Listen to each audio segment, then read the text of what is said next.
citizens of Dolton. I'm Deputy Fire Chief Donald Rush.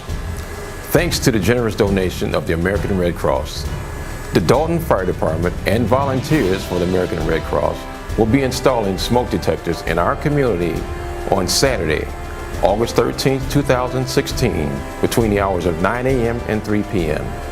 If you're interested in receiving a free smoke detector, call our fire department offices at 708-201-3251. Let's work together and make your home fire safe.